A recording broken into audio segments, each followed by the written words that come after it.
This is Sunset Vibes TV. Raw. I went to Spanish Town Primary, sat in a class with over 40 kids. Then I went to St. Catherine High School. I became student council president. I became the head boy. I taught at St. Catherine High School. I met my wife here. I went to the Spanish Town SDA Church. Before that, I went to the Filippo Baptist Church. I grew up at 56 Cumberland Road. Then I moved to Central Avenue. Then I went to live in Ensom City in Riverside Park.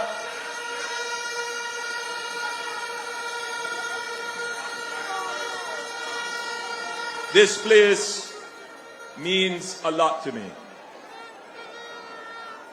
And therefore, when we were deciding where would we have our closing meeting, I said, all right, let it be somewhere that carries some meaning for me personally, and we agreed it would be Spanish Town.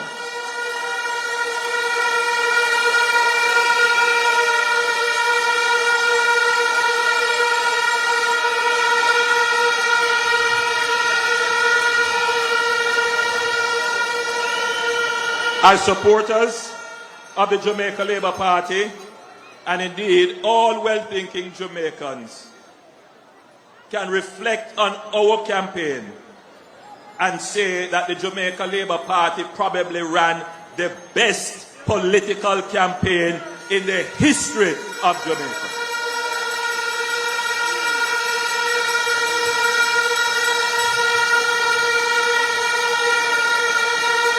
Our campaign did not seek to tear anyone down.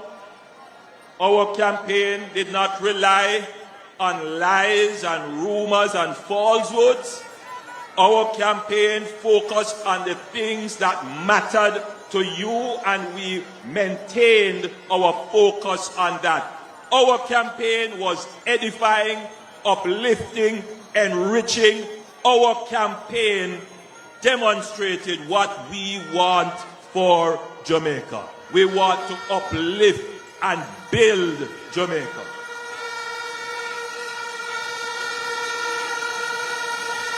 Our campaign had two distinct parts to it.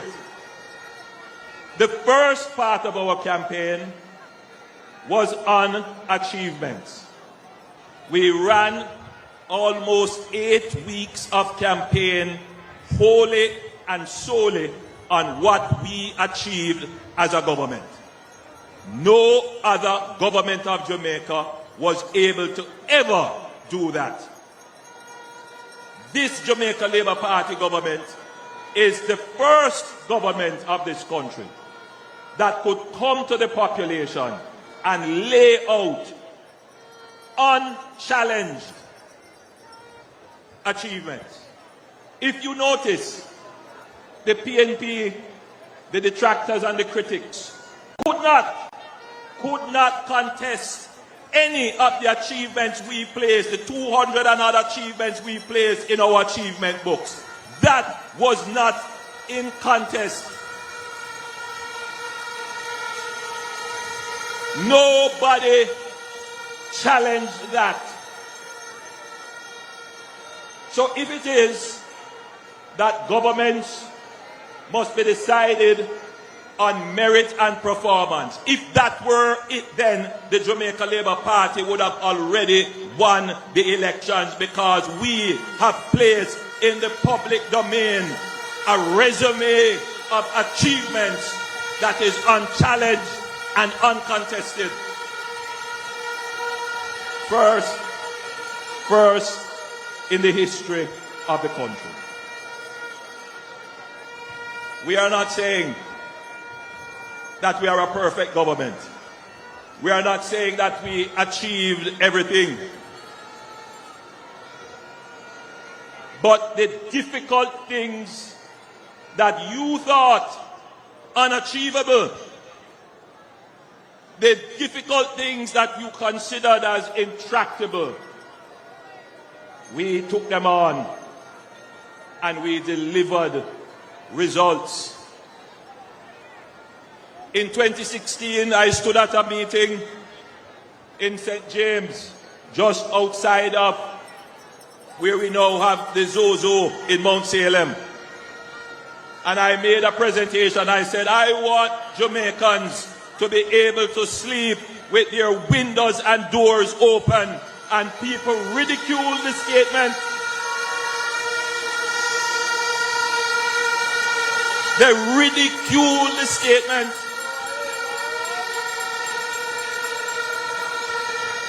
But I know what God has in store for this country. I don't set my hat where I can reach it. I'm always stretching, pushing the boundaries, because I have nothing else. I was never given an inheritance. My mother is here, she can testify to that. Everything that we have achieved in life is because we have worked hard, honestly, and earnestly for it, and we stretch for it.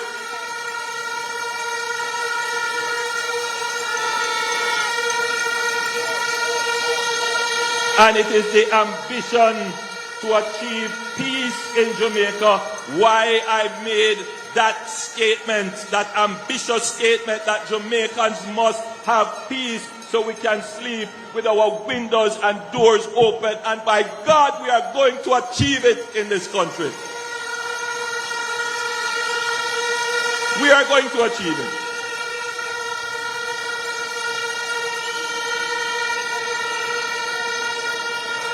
In 3 years, we have cut the murder rate by 55%. Some people thought it was never possible, but we did it. We did it using zones of special operations. Follow me. Follow me. Tell me one community in Jamaica that is now at war with another community. Tell me that. Just think about it. Tell me one.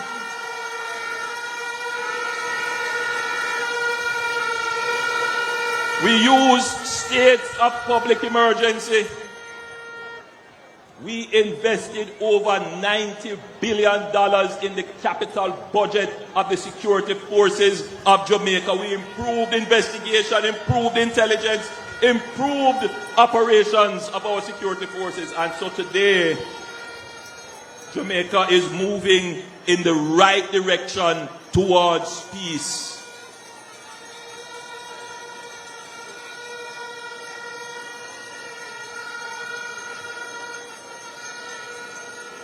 They felt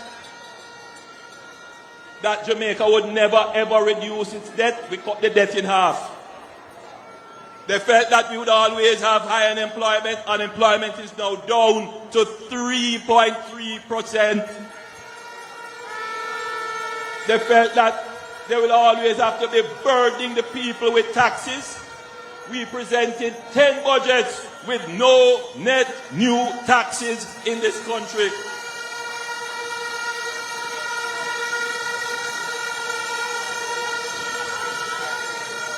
And I could go on and on and on with all the big problems that we have taken on. And we have shown the results. So if you listen to the public debate, nobody says that we are not a good government.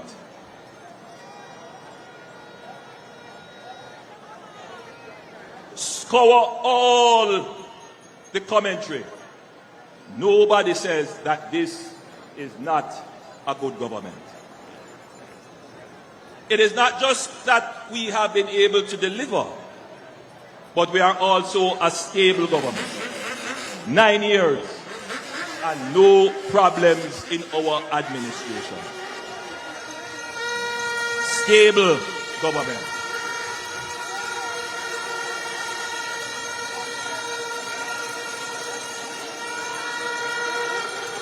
every member of my cabinet, every member of the Jamaica Labour Party made a decision to work hard, do their best, and deliver for the people. And you may wonder why we chose the slogan, Choose Jamaica. 2 years ago or so, you would recall that there were protests and demonstrations at our consulate and embassy in the United States. There were persons who wanted to tear down the image and brand of Jamaica in order to tear down the government.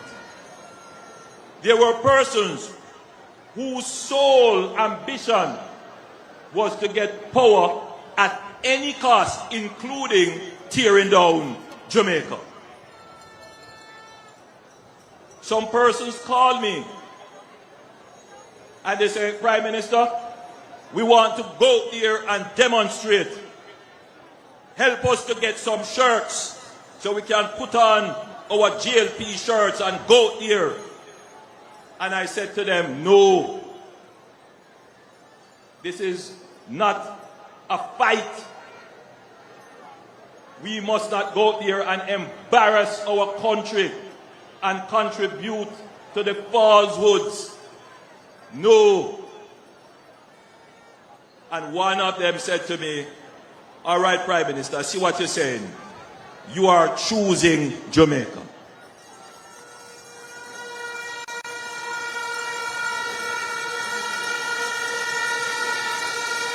We don't tear down Jamaica in order to get the power in Jamaica.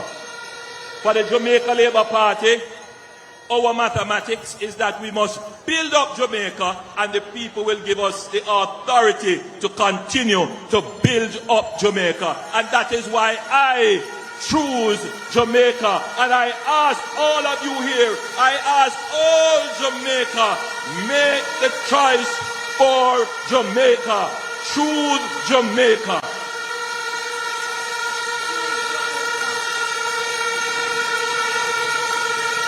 At the end of the day, it is not about me. It is not about the members of my political party. All of them have chosen Jamaica. At the end of the day, Jamaica is the boat in which we all sail. But some people are trying to puncture holes in the hull and then cry out that Jamaica is sinking, expecting that they are going to be the ones to rescue Jamaica when they were the ones and they are the ones who are constantly sinking Jamaica and running the ship of Jamaica aground.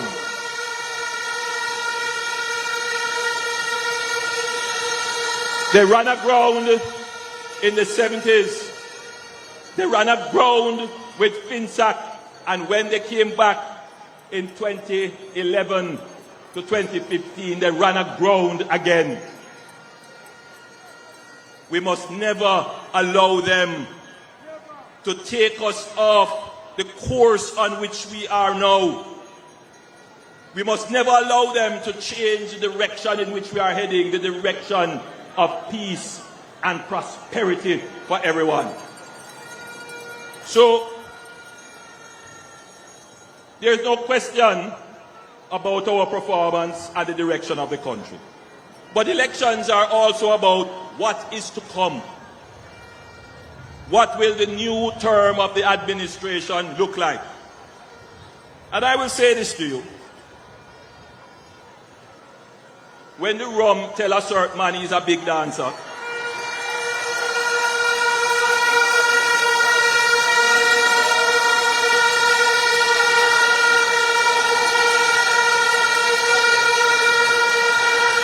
he goes out and he makes certain promises. Promises that people who understand how an economy works knows that it doesn't make sense. I expect that he knows how an economy works. And I expect that as a responsible leader, he wouldn't put something forward that is going to wreck the economy. But he did. It tells me that he doesn't respect you. We have managed a finely tuned economy. We know what is possible to do within responsible fiscal limits and what is not possible. Raising the threshold to $3.5 million doesn't make sense. And if it is done, you will pay for it within a year. Worst of all, it benefits about 120,000 persons, but 1.4 million Jamaicans will lose as a result of it. Right now, we are repairing 660 roads in Jamaica with a budget over a couple of years of $45 billion. That proposal cost somewhere in the region of $75 billion. It means is either he would cut that program and something else or go and borrow to do it. I know there are some Jamaicans who are selfishly looking out and say, I am going to benefit. You may benefit today, but you will pay for it tomorrow.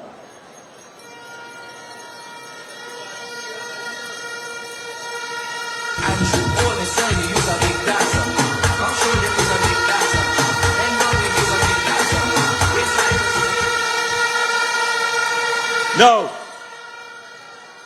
the idea of a significant increase in the threshold was fathered by me. I heard Albin Hill telling the story, and I heard Marlon Morgan trying to sing the story.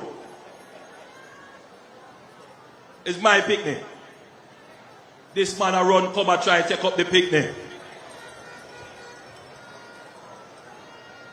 We already know is the first man I see a run to take a jacket.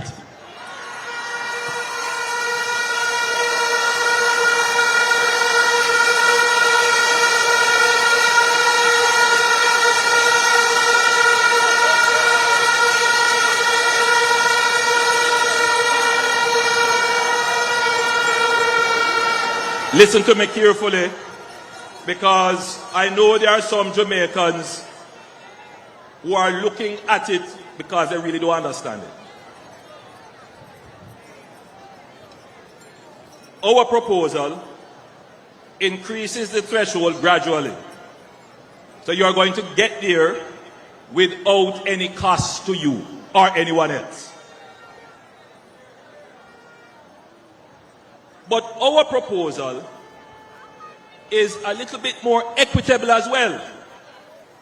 Because in our next term, if you are 65 years and older, earning $6 million or less, you will pay no income taxes.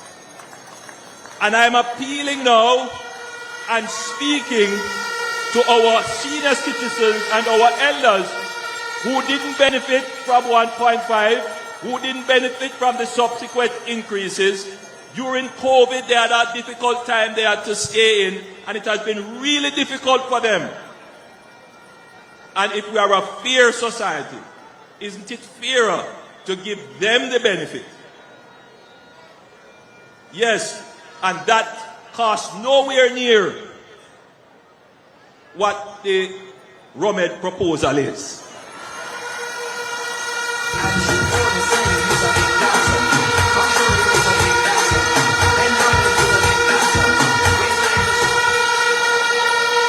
If I were a senior citizen, I know where my vote would lie.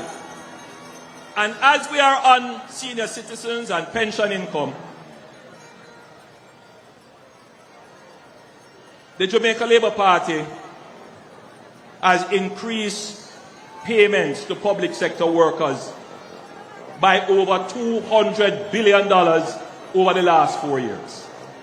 That's the largest increase to the public sector wage bill ever. But you know what that does? Under the new compensation program, it also increases the pension benefits of the people who are working now. So as our workforce ages and retires, one of the legacies of this Jamaica Labour Party government is that we have given more Jamaicans better pensions than ever before in the history of Jamaica.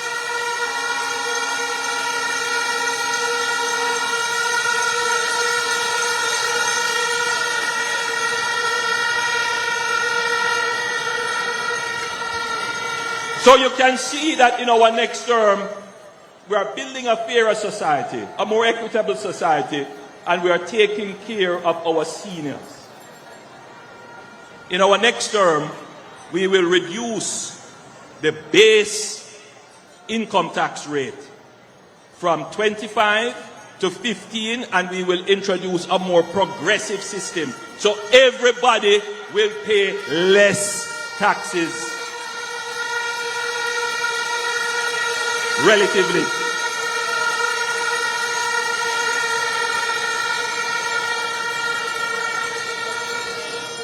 But I want to point out to you that this administration has cut poverty from 16% to 8%.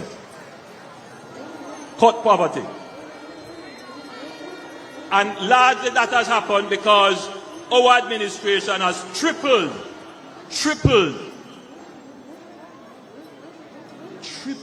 I want you to listen to that. We have almost tripled the minimum wage.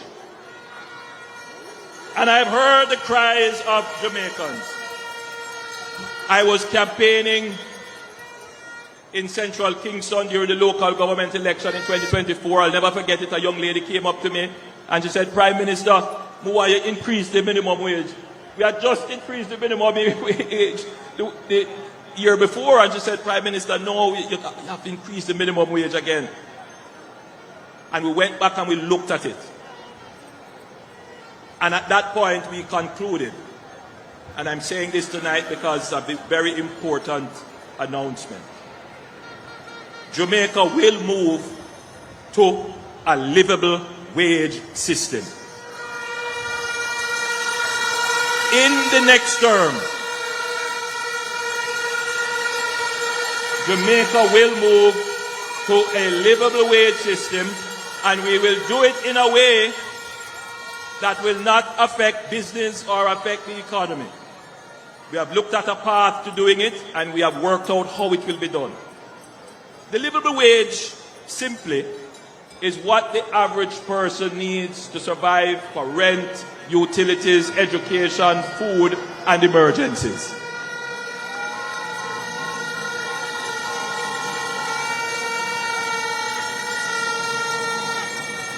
So, over the next few years, in our third term, we will double the minimum wage from $16,000, what we have carried it to now, having almost tripled it, to $32,000.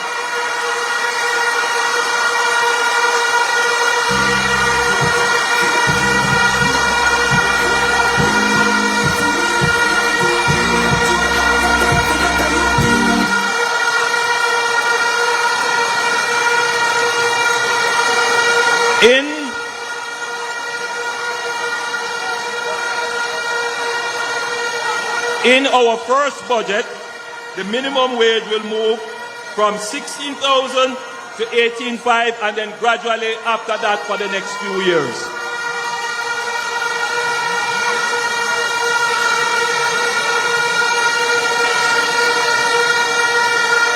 Listen to me carefully. Listen to me carefully. It is necessary to do this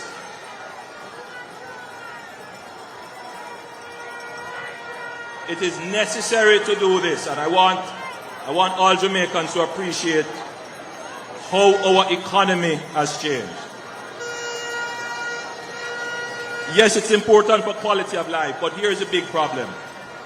At 3.3% unemployment, you are practically at full employment. People are not making a decision to leave what they are doing. Many of them are at home, many of them are at the street side, some of them are hustling. And so the incentive to work at that level is not strong enough. So by increasing the minimum wage gradually, you shift the incentive to work in favor of work. So you're going to get more Jamaicans voluntarily deciding to move out of the unemployment pool and into the labor pool. And that will give greater opportunity for growth in the economy.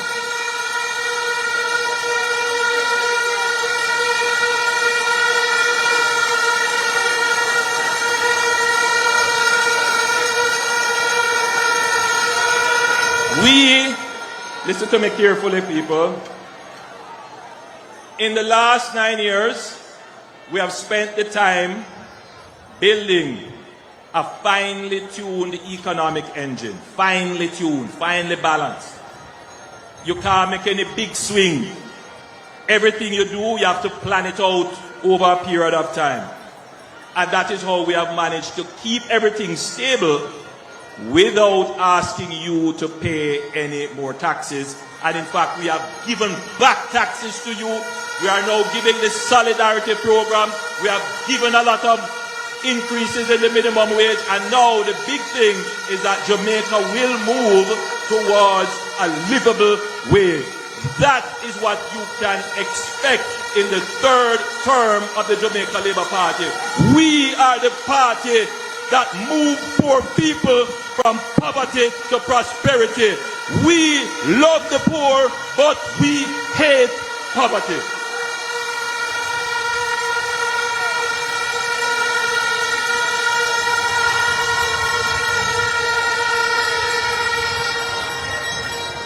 And I don't want anybody to argue this point, because listen, Barbados' minimum wage is about 33,600 Jamaican dollars. Trinidad is about $21,000. Ours is currently at 16. So we are a little bit behind in the region. We definitely have to step up. But this increase, I am sure, will also increase productivity of labor overall. And the increase in productivity of labor will generate growth in the economy. And that is what we want in our economy, growth. But we want the growth to be fair. We want the base of the society to benefit from the economic growth. We are, if you notice our policy is not focused on a small group of people, which is what the 3.5 does. 120,000 versus 1.4 million people. No. We do not believe in transferring wealth from the poor to the rich.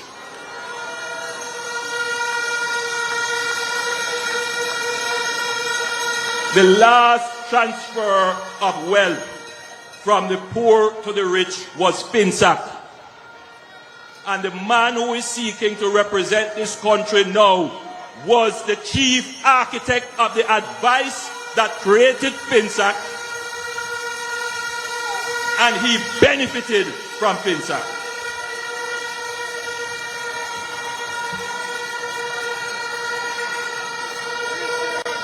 We are for the mass of the people, and we make policies to benefit the mass of the people. We did some polls. We did our polls a few weeks before we announced the elections.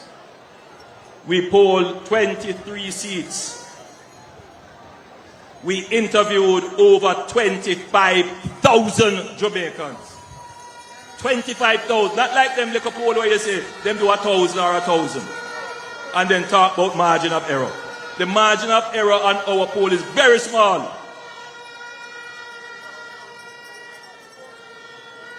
You would remember when I went about, I say I am taking my time because I'm going to make the calling of the election sure. And we went about and we did our polls. Everybody have a right to publish their poll and say whatever they want to say. But I don't believe in using polls to influence outcomes. Polls must influence policy, but not opinions. And so, if you notice, our campaign was laser focused on things that matter to you. Our polls told us that the things that you are most concerned about were roads and water. That came up as the top two across those 23 constituencies. There were concerns about garbage collection. There were concerns about unemployment in some areas. There were concerns about housing. There were concerns about titling and land ownership. But the main concern for everyone, water and roads. In our next term, therefore, we will introduce the Single Road Authority. It is not designed to take away roads from the parish council, but it is designed to set the standards at which our roads must be managed and maintained.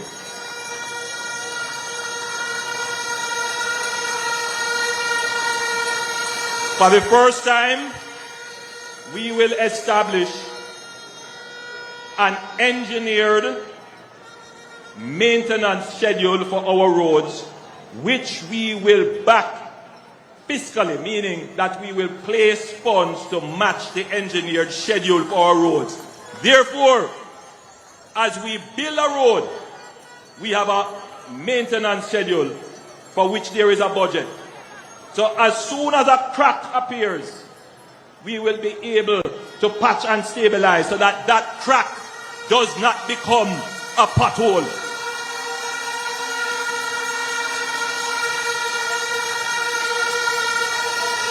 We will build the road and engineer it right the first time so that we don't have to go again to the remedial work.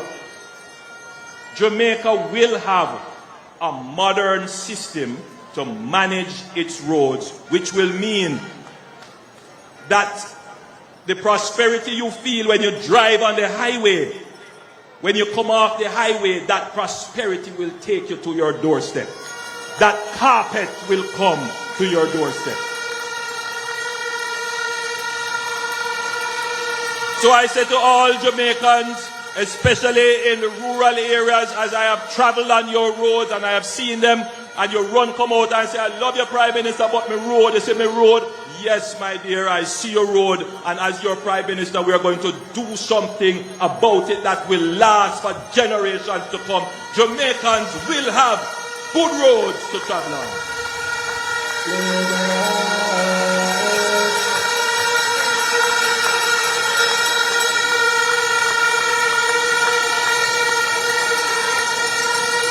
And let me tell you now about water. It's clear to me that every Jamaican is trying to make it on their own. There are some who are sitting down waiting on the government and quarreling and so forth. But, you know, when I drive around, I see people building. They're building. They're like me. I'm a builder. I love to build. I like to take one block and put it on another, and another, and another. Some people don't like to see you building on them bad mind. But me come from Spanish Town, and the people in Spanish Town love to build. Them a build up them little things. But hear what happened now. Them can't bring road to them gates and then can't bring water to them yard. It's government have to do that. Now, there are two ways to provide you with water. One is to develop what they call local water supply systems. The second way is to develop the utility supply, meaning NWC run pipe to your gate.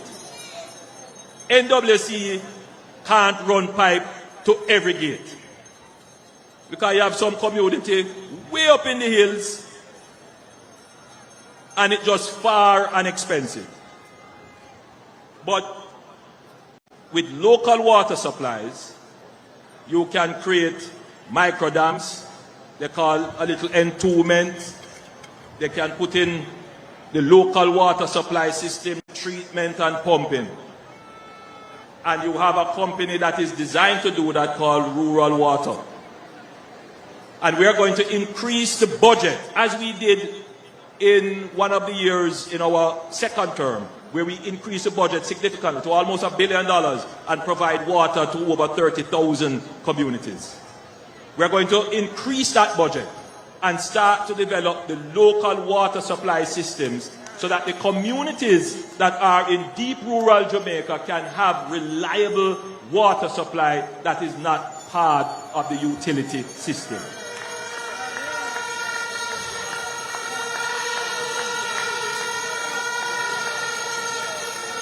The second strategy to deal with water now is that we have, since our administration, we have brought water to about 350,000 persons. But we estimate that there are about 900,000 Jamaicans who still have no water at all or who have intermittent and unreliable water supply. So for example, people who live in Tivoli Gardens, Olympic Gardens, South St. Andrews, sometimes they don't have no water at all. You turn the pipe and barely any water comes. Worse, when it comes to drought.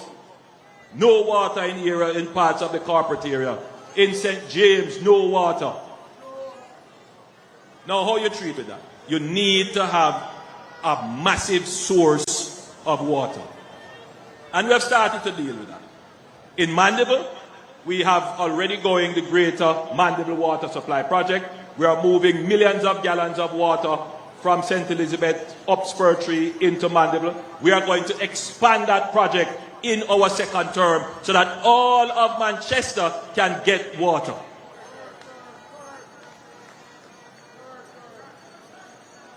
We have broken ground for the Northwestern Water Supply Project, which will take water from the Martha Brae and the Roaring River.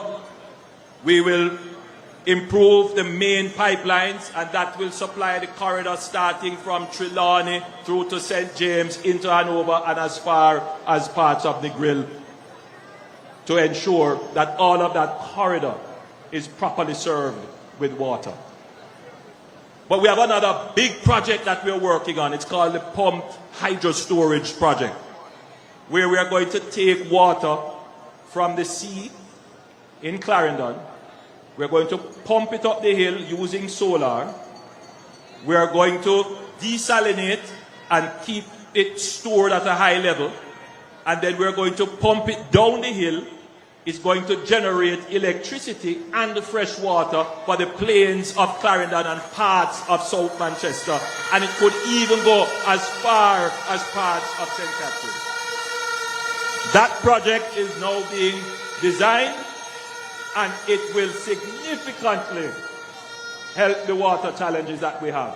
But a project that is already under construction and will be completed next year is the Content Rio Cobre project, and you pointed to it, you know about it. 15 million gallons of water will be taken from the Rio Cobre, treated and pumped into parts of Spanish Town, Portmore, and Kingston. And that will make us more resilient to droughts.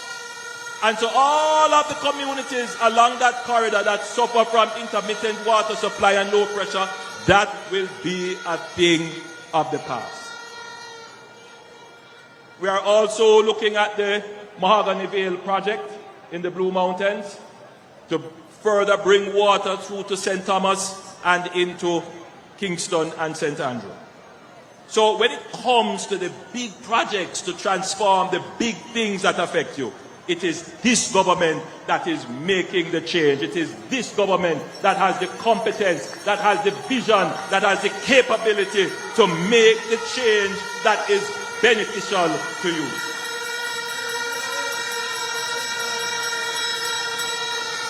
I want to quickly talk about housing because I know a lot of you are concerned about housing.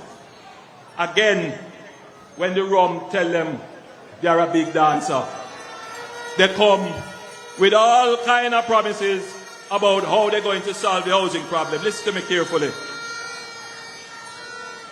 There is no real challenge with financing housing in Jamaica.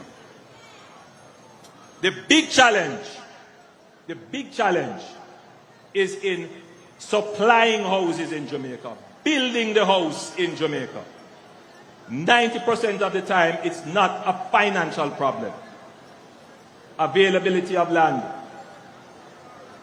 availability of contractors, the approval and procurement process. Those are the things that have prevented Jamaica from rapidly building out the 150,000 houses that we need. So if you are in a tight market and you decide, all right, I'm going to give more money, what you do? And you don't increase the supply. What that does is increase the price of the house. So you have to be very careful with the policies that you make. Right now, we must be focused on increasing the number of houses that we build. In the last 5 years, we have focused on delivering 70,000 houses to the market. The NHT has in train already, which includes houses that they are built, houses that are in procurement, houses in construction, housing in design. They have 53,000 houses. We created Bernard Lodge. And if you go over Bernard Lodge here now, you see some beautiful houses being built. And we commit in our third term to another 60,000 houses. But I know young people have a concern about houses. How I can get a house? Well, the grant to get the house sounds good, but you have to ask yourself, who going to get the grant? If you give 2,000 out of about 40,000 young people who would want it, what criteria would they put in place to determine who get it? I can tell you, under the PMP is going to be friend and company who get it. So what we have to do now?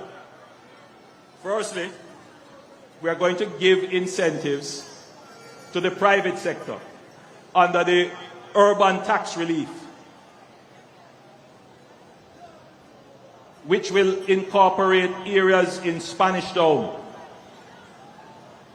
areas in Clarendon and Maypen, areas in Hanover, St. James and Trelawney, areas in St. Thomas, and of course there are several communities in Kingston, where if you build low-income houses, you will get a tax relief. And that is going to attract a whole heap of investment in low-income houses, in communities that are suffering from urban blight. And that is how you get more houses being built. We have decided that any housing scheme that the NHT sponsors or supports or develop, we will reserve 15% of those houses for young people. But we give another incentive. As a young person, if you buy your first house, and let's say 5 years after you outgrow it, you have a family and you have children and you need another room, what we are saying to you is that you must sell that house back to the NHT and we will give you access to a second benefit from the NHT so that you can upgrade the house that you bought before. Shout, shout, shout, shout, shout. So what we are trying to do now is to create a market for houses that are affordable.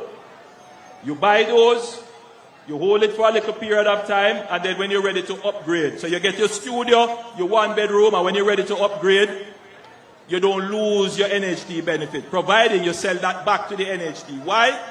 Because the NHD wants to take that unit and put it back at the market at a reasonable price for the next generation of young people to come and have access to the unit. And these are the kinds of solutions that we need. And you know why I have these solutions? I don't drink, I don't smoke. Nobody can turn me into no big dancer. I am focused. I am practical. I listen to the people. We study the problem. And so we come up with workable solutions that won't be a cost to you.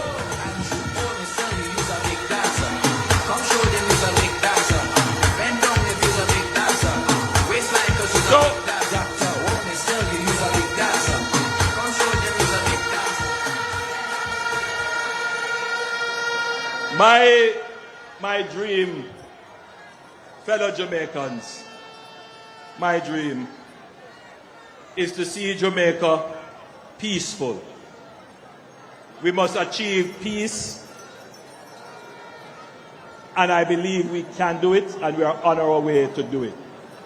So you will see even greater effort towards peace building in our next term. I believe we need first-class infrastructure. Our urban spaces, our roads and water, we are going to focus on that so that you have the ease of life. I believe the public services that you require, public transportation, garbage collection, healthcare, education, we are going to spend more resources on improving the delivery and quality of those services.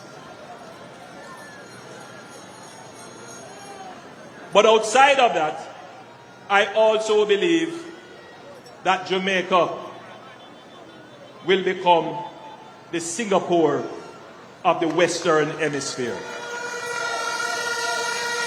in terms of its economic growth and performance.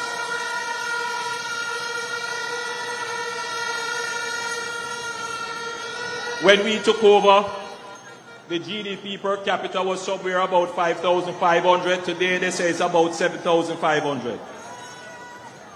Barbados' GDP is somewhere like maybe 25, 29,000. Trinidad is about 20,500, somewhere thereabout. Jamaica needs to increase its productivity, increase its growth, and increase the income of the people. This administration, having stabilized the economy, having finely tuned the economy, is now going to press gas and accelerate the growth of the economy to ensure that you can achieve the vision of Jamaica being a prosperous, fair, and peaceful country.